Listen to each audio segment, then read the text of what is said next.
이 경마줄을 조련하는 사람이 있습니다. 그 사람은 두 마리의 말을 가지고 있는데 하나는 흰 말이고 하나는 검은 말입니다. 그러니까 실전을 앞두고 이 사람이 두 말을 경주를 시킨다는 거죠. 그런데 주변 사람들한테 이 경주를 하면서 꼭 예언을 한다는 겁니다. 이번엔 어느 말이 이긴다 예언하는데 100% 맞는다는 겁니다. 그래서 사람들이 신기해서 그 조련사한테 물었습니다. 당신은 어떻게 해서 어느 말이 이길지를 정확히 압니까?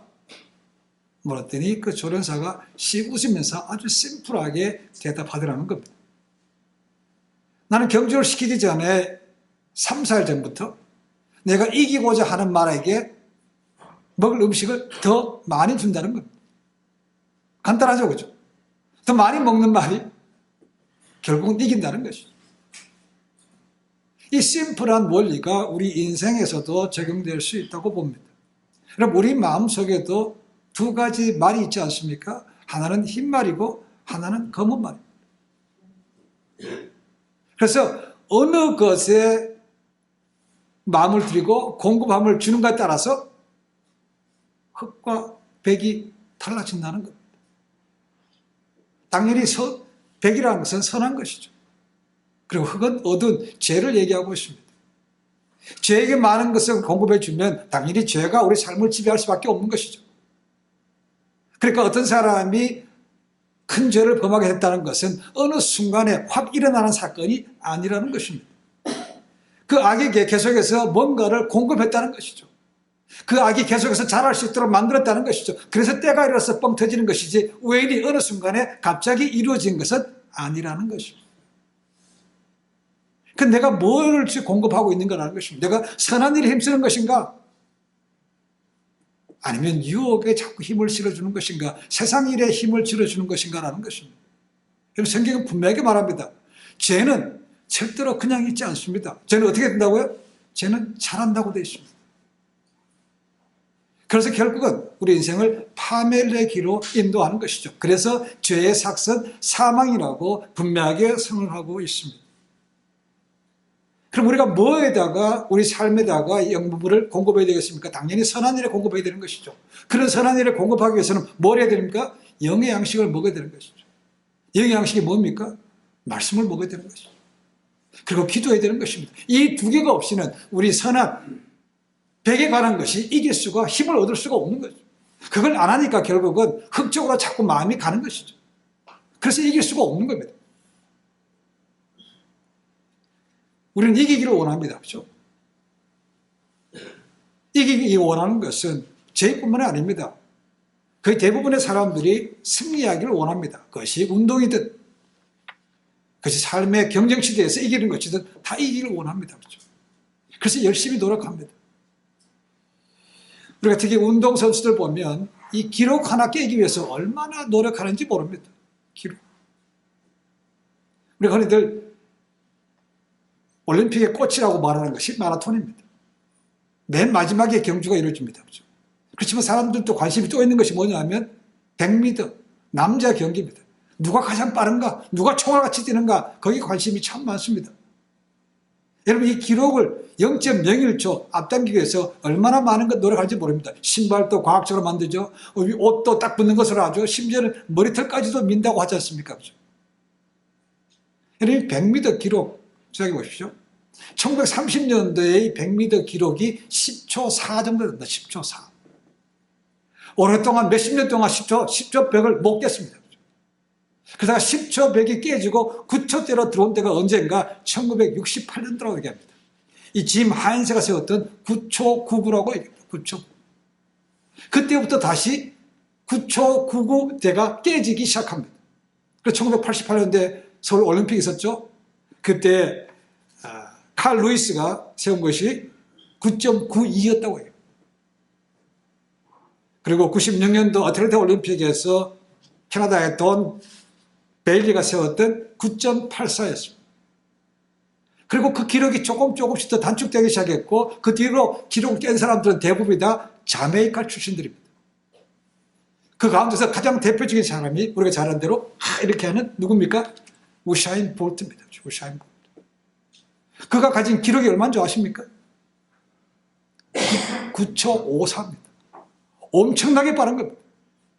2009년도 독일 베를린 세계 육상 선수권대회 세웠던 기록입니다. 그러니까 1930년도에 10초 4가 2009년도에 9.54로 바뀌는데 무려 70년이 걸렸다는 겁니다. 1초도 아닙니다. 그런데 그 기록을 1초 당기는데 70년 걸렸다는 겁니다. 여러분, 근데 이 기록이 영원할까요? 그렇지 않습니다. 이렇게 얘기하죠. 기록은 언제나 깨지기 위해서 존재한다는 것입니다. 누군가가 언제는 그 기록을 깰 것이라고 생각합니다. 지금은 10초 5의 벽이 그렇게 높아 보이지만 어느 순간에 되면 10초 5의 벽도 깨집니다. 그렇죠? 그러니까 이 기록을 가진 사람은 불안한 거죠. 누가 또 깨지 않을까? 자기가 각 기록을 갖고 싶어하는 마음이 있지만 그 기록은 그렇지 않습니다. 여러분, 운동선수는 그렇지 않습니까? 1등 할 때까지 죽으라고 노력합니다. 탑에 올랐습니다. 이젠 다 이루었으니까 이제 끝입니까? 아닙니다. 끊임없이 자기에게 오는 도전을 안다는 거죠. 이것은 자리를 내줄까 봐 얼마나 고민하는지 모릅니다. 그러다 보니까 자연적으로 뭐에 빠집니까? 심리 상태가 불안해지죠. 그래서 약물 중독의 유혹이 굉장히 많아지는 겁니다. 운동선수 가운데 그런 사람 굉장히 많습니다. 운동선수뿐만 아니고 연예인들이라든가 탑에 오른 사람들은 늘 그런 불안감을 가지고 있는 것이죠. 그래서 드럭을 의존하는 것이 굉장히 많습니다. 승리는 잠깐입니다. 그렇죠? 승리가 끝나고 나면 그 다음에는 스트레스와 고민이 있습니다. 이것을 유지하는 것이 그렇게 어렵습니다. 그러니까 마음의 평안함이 없는 거죠. 그러나 그것이 영원히 보장된다면, 그렇죠? 그 사람은 평안할 수 있습니다. 자, 오늘 예수님의 고별 설교의 제일 마지막 부분의 마지막 말씀이 오늘 말씀입니다. 오늘 평안과 관계되는 말씀입니다. 예수님께서 제일 고별 설교의 제일 마지막에 주시는 말씀이 뭔가? 위로의 말씀입니다. 격려의 말씀입니다. 왜 그렇습니까? 지금 제자들은 심적으로 굉장히 불안합니다. 왜요? 자꾸 예수님께서 떠나신다고 그러니까. 정말로 떠나시면 어떡할까? 마음이 동요하고 있다는 것입니다. 그러니까 예수님께서 그것을 보시고 그들에게 마지막 고별 설교의 주제가 뭔가? 위로하고 격려하는 것이었습니다. 예수님의 고별 설교의 시작은 14장부터입니다. 그래서 13장을 보시면 예수님께서 십자가를 지시고 떠나실 것을 아시기 때문에 미리 당겨서 제자들과 함께 유월절 만찬을 하십니다. 그리고 실질적인 설교는 14장부터 시작이 됩니다. 그리고 14, 15, 16장 오늘이 그 마지막의 결론 부분이요. 그리고 제일 마지막 말씀입니다. 자, 오늘 제일 마지막 말씀을 뭐라고 시작하는가? 너희에게 이것을 이름은 이라고 되어 있습니다. 14절부터 말씀 보시면 예수님께서 이 말씀을 몇 번 쓰셨습니다. 제자들에게 기쁨을 주기 위해서, 부활에서 성령의 오심을 기쁨을 주시기 위해서, 부활이라는 기쁨을 주시기 위해서 이 말씀을 쓰셨습니다. 그리고 오늘 말씀은 너에게 이것을 이름은 기쁨과 부활의 성령 대신에 평안을 주시기 위해서 말씀하고 계시다는 것입니다. 너에게 이것을 이름은 언제가 너희가 이걸 기억하라 이 말씀이죠. 그리고 이것은 뭡니까? 라는 거죠. 이것을 보니까 헬라말로 보니까 중성복수로 되어 있습니다. 중성복수 인칭대명사. 그러니까 단수가 아니라는 것은 그 앞구절 32절 말씀 한 절만 말씀하는 게 아닌 거죠. 학자들은 16장 전체에 주시는 말씀으로 봅니다. 16장 전체 중에서도 주님께서 주셨던 약속의 말씀을 근거하고 있다고 봅니다. 20절 말씀 보니까 너희가 붙잡혀갈 때 너희가 근심하겠지만 부활로 인해서 너희가 기뻐할 것이다 라고 말씀하셨습니다. 22절 23절 말씀 보니까 너희가 이제 내 이름으로 무엇이든지 아버지께 구하면 아버지께서 주신다라는 기도해 주신 말씀을 주셨습니다. 그리고 26절 20절 말씀 보니까 똑같이 기도에 대한 응답의 약속의 말씀을 주셨습니다. 이것이 다 이것을 너에게 이름은에 포함되는 것이죠. 그러면 왜 제자들에게 약속이 필요합니까? 지금 제자들은 마음이 불안하니까 가뜩이나 잘 못 알아듣겠는데 말씀이 더 안 들어오는 거죠. 마음이 딴 데 가 있습니다. 그렇죠? 그러니까 주님께서 열심히 말씀하셔도 이해를 못하는 거죠. 예수님은 그걸 아십니다. 그렇죠? 그러니까 그들에게 흔들림 없이 언젠가 성령께서 오시면 너희 깨달음 줄 것이니까 담대하게 말씀을 주시는 것이죠. 그리고 마지막 격려로 너에게 평안을 주신다고 말씀하신 거죠. 자, 예수님의 고별설교의 시작이 14장입니다. 14장 1절을 뭐로 시작하는가? 이렇게 되어 있습니다. 너희는 마음에 근심하지 말아라. 근심하지 말라고 시작하고 있습니다. 그렇죠? 오늘 제일 마지막은 뭐로 시작합니까? 내가 세상에 환난을 당하나 뭐라고요? 담대하라는 것입니다. 시작은 근심하지 말라, 마지막은 담대하라로 끝난다는 것입니다. 이 담대하다는 것이 뭡니까? Take your heart. 영어로 보면 그렇게 되어 있더라고요. Take your heart. 담대하다는 것은 단순하게 인간적인 용기를 의미하지는 않습니다. 왜? 인간적인 용기는 언제라도 환경이 달라지면 바뀔 수 있기 때문에 그렇습니다. 대표적으로 베드로가 그렇죠. 그렇죠? 항상 나서기를 좋아하고 대답도 잘하고 나만은 이렇게 않겠습니다. 큰 소리 뻥뻥 치지만 결국 무너지는 거죠. 그렇죠? 그러니까 인간의 용기는 그 순간에는 우리가 뭔가 될 것처럼 말하고 있지만 환경이 바뀌면 달라진다는 것이죠. 그러니까 예수님께서 말씀하셨던 담대하라라는 것은 인간적인 용기가 아니고 믿음 안에서 가지는 용기를 말하고 있다는 겁니다. 흔들리지 않는 믿음 안에 서라. 바꾸어 얘기하면 그렇게 볼 수 있습니다. 그리고 너희가 그렇게 하면, 담대하면 뭘 주시겠다는 겁니까? 평안을 주시겠다고 말씀하고 있습니다. 에이레네라고 되어 있습니다. 예수님께서 고별설교의 마지막으로 주신 말씀은 그들이 부자 되는 법에 대해서 말씀해 주신 것도 아니고 그들에게 어떻게 하면 환난을 벗어날까 요령을 주시는 말도 아니고 너희가 어떻게 하면 권세를 주시는가 그런 말씀이 아닙니다. 그렇죠? 너희 마음속에 평안이 있다. 평안을 준다. 이 평안은 뭡니까? 내 마음속이 흔들리지 않는 고요함을 얘기하고 있습니다. Inner peace. 바깥은 어떻게 되는지 모릅니다. 그렇죠? 그러나 내 마음속에 항상 그 고요함을 유지하시는 것이 진짜 평화라는 것입니다. 평안을 누린다라는 것이 보니까 가정법, 현재, 능동태로 되어 있습니다. 그것은 뭡니까? 한순간에 끝나는 것이 아니고 지금도 앞으로도 영원히 계속되는, 지속되는 그런 평안함을 얘기하고 있다는 것이죠. 그러니까 순간적으로 환경이 바뀌면 달라지는 그런 평안이 아니고 관계없이 지속적으로 되는 평안함을 주님께서 너희가 주겠다, 누리겠다고 말씀하고 계신 거죠.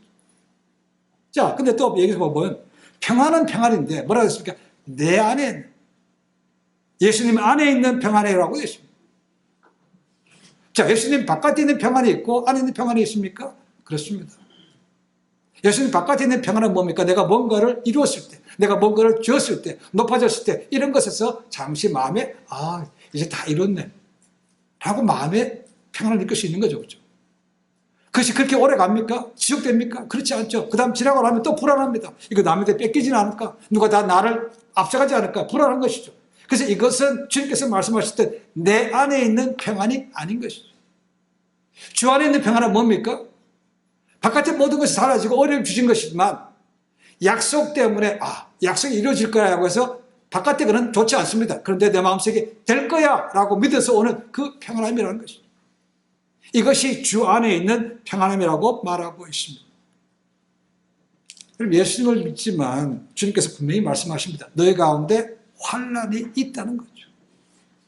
환난이 없다고 말씀하지 않습니다. 어려움이 없다, 그래서 복만 받는다 이렇게 말씀하고 있지 않다는 겁니다.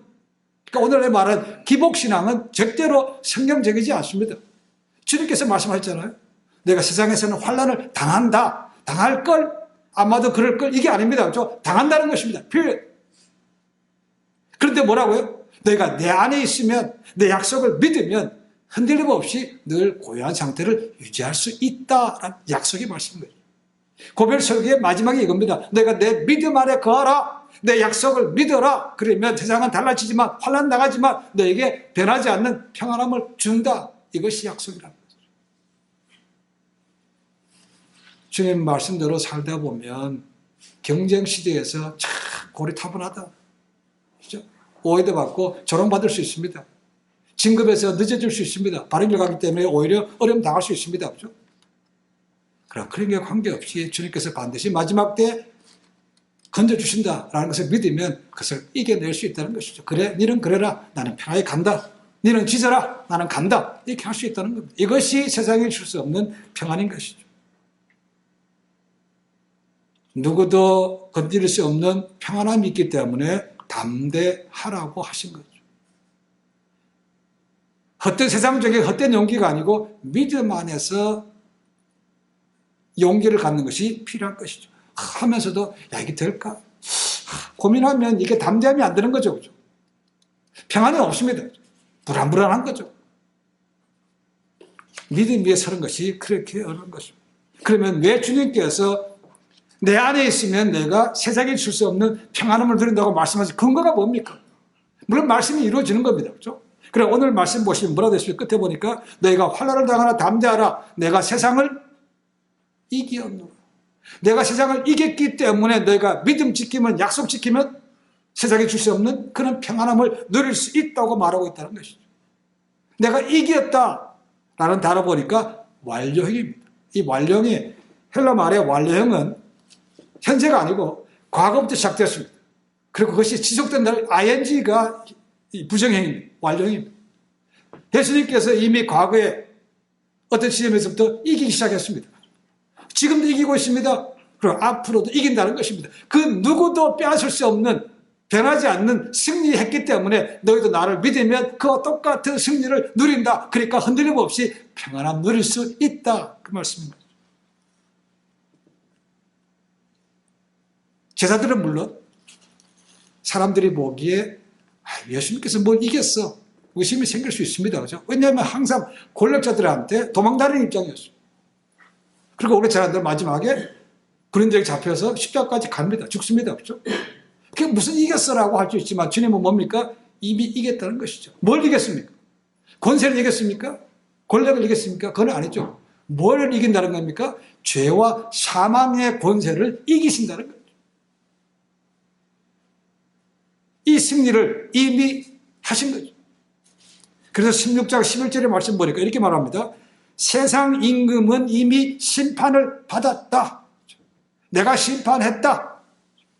나는 이겼다라는 것이죠. 그들이 잠시 득세하는 것처럼 보이지만 실질적으로 내가 이긴 것이다. 고린도전서 15장을 흔히들 부활장이라고 말하죠. 그 부활장 이런 말씀이 있죠. 그렇죠? 우리 좀 나중에 보겠습니다. 오늘 부활절 되면. 제일 마지막에 우리가 이길 원수는 누구라고 되어 있습니까? 사망이라고 되어 있습니다. 사망. 그 죄와 사망의 권세를 주님께서 이기셨다는 겁니다. 그 누구도 뒤엎을 수 없는 영원한 승리라는 것이죠. 그 뺏길 염려도 없습니다. 그가 너희가 확실하면 흔들림 없이 너 마음에 고요함 누릴 수 있다라는 것이 오늘 주님께서 주셨던 마지막 고백 속의 중요한 위로의 말씀이라는 겁니다. 그렇지만 거기에는 대가가 있는 거죠. 그렇죠? 대가를 치르기 위해서 주님께서는 십자가의 죽음까지 가셔야만 됩니다. 죄의 삭선 사망이기 때문에 누군가 그 죄의 대가는 치러야 되는데 주님께서 그걸 위해서 오셨다는 겁니다. 그러니까 이미 이기신 분이지만 형식적으로는 죽으시는 거죠. 그분은 십자가에 돌아가십니다. 그렇지만 사흘째 다시 부활하셨습니다. 그리고 다시 하늘 보호자에 앉으셔서 우편에서 지금도 우리를 위해서 중보 기도하고 계시는 분이죠.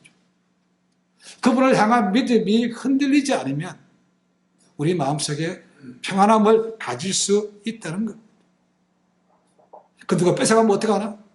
그럴 염려 절대로 없습니다. 그 누구도 이루지 못합니다. 그렇죠? 십자가의 사건은 한 번으로 모든 것이 끝난 겁니다.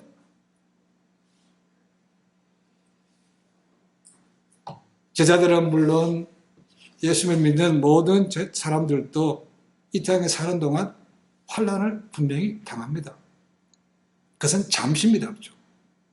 그리고 그 잠시가 지나면 누구도 빼앗을 수 없는 영원한 생명을 저희가 얻을 수 있습니다. 영광의 멸류관 얻을 수 있습니다. 그것이 세상이 줄 수 없는 평안이라고 14장 27절에 주님께서 이미 말씀하셨습니다.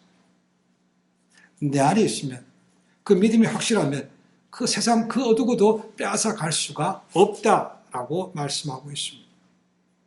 그러니까 주님께서 말씀하셨던 세상이 빼줄 수 없는 평화라는 것은 뭔가 세상에서 물질을 얻거나 학위를 얻거나 경쟁에서 승리했거나 이것으로 얻는 것이 아닙니다. 그것은 언제가 누구에 대해서 뒤집어집니다. 그렇죠? 새로운 것이 또 나옵니다. 그러나 이 주님에 대해서 영원한 구원의 생명에 관한 것은 누구도 뒤엎을 수 없습니다. 누구도 할 수도 없는 것입니다. 그래서 내가 확신해라. 내가 믿음으로 해서 평안함을 가질 수 있다고 말합니다. 제자들은 이걸 지금 이해하지 못합니다. 그렇죠? 나중에 부활하신 주님 뭐라고는 그걸 확실하게 느꼈습니다. 그래서 그들은 죽든지 사든 간에 복음을 전파하는 자들이 되었습니다. 그들 스스로가 다 순교당했습니다. 또한 그들을 통해서 예수를 믿었던 수많은 우리가 알 수 없는 이름 모르는 그런 믿음의 선배들도 기꺼이 세상과 타협하지 않고 우상 숭배하지 않고 죽음의 길을 갔습니다. 십자가 원형 경기장에서 사나운 짐승들의 먹이가 되면서도 그들은 찬송을 드렸습니다. 그들은 기도했습니다. 많은 사람들이 그것을 보고 놀랐습니다. 저들이 믿는 것이 뭔가? 오히려 가해하는 자들에게 도전이 됐습니다. 저들이 정말 믿는 것이 뭔가? 예수 그리스도가 누구길래 저 사람들은 저런 상황 속에서 감사와 찬송과 기도를 쓸 수 있는가 놀랐다는 것입니다. 그리고 신약시대에 가장 첫 번째로 순교당한 사람이 있죠. 그죠? 사도행전에 나옵니다. 스데반 집사입니다. 유대교에 있다가 예수님을 구세주를 믿었습니다. 그리고 나서 복음을 전파하기 시작해서 수많은 유대교 사람들을 예수님대로 옮겨지게 만들었다는 것이죠. 그러니까 공회원들은 그냥 둘 수가 없었죠. 그래서 공회를 불러들여서 그를 재판합니다. 그리고 잘한 대로 그는 돌에 맞아 죽습니다. 그런데 스데반 집사가 성경에서 뭐라고 얘기합니까? 그가 공회 앞에 섰을 때 조금도 두렵거나 위축됨이 없이 담대했다고 되어 있습니다. 그리고 그의 얼굴이 어떻게 됩니까? 그의 얼굴이 천사와 같더라고 표현하고 있습니다. 환하게 빛나는 거죠. 그가 두려웠다면 그 얼굴이 그렇게 되겠습니까? 얼굴이 일그러지죠. 그렇죠? 찌그러집니다. 근데 그렇지 않았다는 겁니다. 그리고 그는 돌에 맞아 죽어가는 순간에 뭐라고 얘기합니까? 주님과 같은 기도를 드린 것이죠. 아버지, 저런 것이 저들이 하는 것을 알지 못합니다. 저들을 용서하옵소서라는 기도를 드렸다는 겁니다. 그것에서 그 순간에 도전받은 사람이 있습니다. 그렇죠? 네, 청년이었던 사울입니다. 청년 사울. 엄청난 충격이 그게 왔다는 거죠. 내가 보기에는 분명히 예수 그리스도가 이단자입니다. 그렇죠? 메시아가 절대로 있을 수가 없다는 겁니다. 나라를 어지럽히는 매국노밖에 안 되는 것이죠. 그런데 저 사람은 저걸 위해서 죽는가? 근데 얼굴이 저렇게 환할 수가 있는가? 사도행전에 누가는 거기서 암시를 던지고 있는 것이죠. 그리고 그 뒤에 가면 그가 회심하는 장면이 기록되어 있습니다. 제자들 환난 당했습니다. 사도 바울 엄청난 환난을 당했습니다. 나중에 집에 가면 읽어보십시오. 고린도후서 11장 23절부터 27절 말씀에 나옵니다. 엄청난 환난을 당했습니다. 우리가 상상을 못합니다. 채찍에 39대 맞는 채찍을 5번 맞았고 배 파성하는 거, 굶주리는 거, 추위이는 거, 형제들이 위험, 강도의 거 엄청나게 많습니다. 이런 걸 당했다는 겁니다. 근데 고린도후서 2장 14절에 뭐라고 되어 있는지 이렇게 되어 있습니다. 항상 우리를 그리스도 안에서 이기게 하시고 우리로 말미암아 각처에서 그리스도를 아는 냄새를 나타내신 하나님께 감사하노라. 이기게 하셨다는 겁니다. 어떻게 이긴 겁니까? 노상 두드려 맞고 노상 손해받고 굶주리고 추워서 먹을 것도 없고 이런데 그게 이기게 하신 겁니까? 궁극적으로는 이긴다는 겁니다. 매 순간 100% 이긴다는 말은 아닙니다. 그렇죠? 그래서 참고 넘겼더니 궁극적으로 이기게 하셨다는 겁니다. 바로 수많은 경험을 통해서 이렇게 담대하게 우리가 주 안에서 이기게 하셨다라고 선포하고 있는 것입니다. 그러니까 환난을 당합니다. 정말로 믿음이 있고 평안을 얻는 사람은 그냥 가만히 앉아서 아무것도 안 하고 몸살이고 있는 사람이 아닙니다. 그렇죠? 실제로 믿음대로 진리의 길을 행하는 사람입니다. 반대가 있지만 오해가 있고 소리가 있지만 뭡니까? 궁극적으로 승리한다는 것이죠. 그걸 확실하기 때문에 마음에 평안한 대로 그냥 그 길 갈 수 있다는 거예요. 바꿔 얘기하면 야, 이렇게 해서 말씀을 이긴다고 되어 있는데 내가 정말 이길 수 있을까? 불안하고 못 믿으면 의심하면 마음 평안함이 없는 건 당연합니다. 그렇죠? 그래서 예수님께서 너희가 담대하라. 담대하라. Take your heart. 동요하지 말라는 겁니다. 주변에서 뭐 이렇게 할 걸 흔들리지 말라는 것입니다. 그렇게 할 때 평안함 누린다고 말씀하고 있습니다. 평안함 누리는 진정한 믿음의 삶은 더 이상 세상 것에 집착하지 않는 겁니다. 세상 것에. 세상에서 경쟁시대에서 야 내가 살아남아야지, 내가 더 높이 올라가야지 하는 그런 욕망, 그것은 결국은 무너질 것입니다. 항상 탑에 일정하게 유지하는 사람 없습니다. 그렇죠? 누구든지 올라갑니다. 기사 끌어갑니다. 그렇죠? 그러니까 거기에 변하는 것에 목표를 둔 사람은 늘 불안할 수밖에 없죠. 예수 믿는 사람은, 약속의 말씀을 믿는 사람은 그런 것에 이제 벗어나서 이제 영원히 썩지 않는 것을, 영원한 것을 사모하는 그런 안목으로 바뀌어가야 되는 것이죠. 나의 관점이 아니요, 사람의 관점이 아니고 하나님의 관점에서 볼 수 있어야 되는 것이죠. 그래야 마음의 평안함이 있지 않겠습니까? 이 땅에 사는 동안 우리는 뭔가 내 힘으로 인생의 안전장치를 마련하려고 합니다. 뭐 준비해서 나쁜 건 없습니다. 그렇죠? 준비하지 말라는 얘기가 아닙니다. 당연히 준비를 해야 됩니다. 대표적인 것이 재정적으로 넉넉한 것이죠. 그 다음에 건강한 것입니다. 그리고 인맥 쌓아가는 것입니다. 여러분, 그게 우리의 삶을 보장시켜 줍니까? 주변에 보십시오.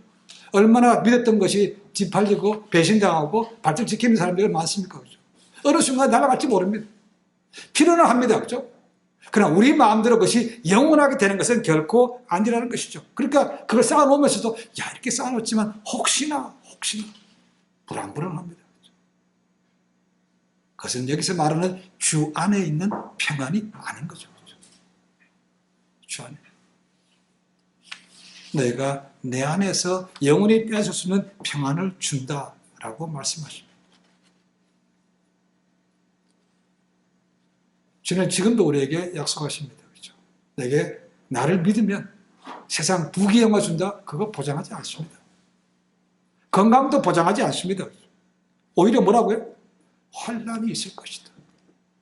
주님은 제자들에게 일시에 위로를 주시기 위해서 야, 너희 환난 없을 거야. 너희가 어려움 없을 거야. 다 괜찮아. 이렇게 말씀하지 않았다는 겁니다. 분명히 현실을 직시할 수 있도록 만들어 주신 거죠. 그렇죠? 그거 인식해야 됩니다. 여러분, 우리 삶을 또 보십시오. 예수 믿고 지내는 것이 얼마나 어려운지 압니다. 근데 그 마지막은 주님께서 이기신 것처럼 우리도 언젠가는 이길 것이기 때문에 너희가 그 이기는 것을 믿고 흔들림 없이 가라 말씀합니다. 이것이 주님께서 저희들에게 주셨던 마지막 설교의 끝이었죠. 너희가 환난을 당하나 담대하라. 내가 세상을 이기오노라. 이기려고 돌아가고 또 하는 것이 아닌데 주님은 이미 이기셨고 영원히 승리가 보장된 것입니다. 우리도 믿음으로 그 승리에 동참할 수 있습니다. 그리고 그 믿음으로 승리를 보장한다면 내 마음속에 환경이 바뀌더라도 흔들림 없이 고요함을 누릴 수 있습니다. 그래서 믿음이 쉽습니까? 쉽지 않습니다. 그렇게 주님께서 내가 다시 올 때 이 세상에서 믿음을 보겠느냐라고 하신 말씀이 그겁니다. 저도 잘 압니다. 우리가 뭔가 잘 될 때는 믿음이 있는 것처럼 보입니다. 담대하게 할 수 있습니다. 그죠? 조금만 흔들어 보면 그냥 흔들립니다. 안 믿는 사람하고 똑같아요. 그죠? 어쩌면 더 할 수도 있습니다. 그것은 흔들림 없는 주 안에 있는 평안이 없는 거죠. 믿어야만 됩니다. 믿으면 하나님의 영광을 볼 수 있습니다. 믿으면 세상에 줄 수 없는 평안함도 누릴 수 있습니다. 믿음으로 위로부터 오는 지혜와 능력을 받아서 승리할 뿐만 아니고 세상에 줄 수 없는 평안함을 늘 누리는 우리 모두가 되시기를 주님으로 간절히 축원해 드립니다. 기도하겠습니다.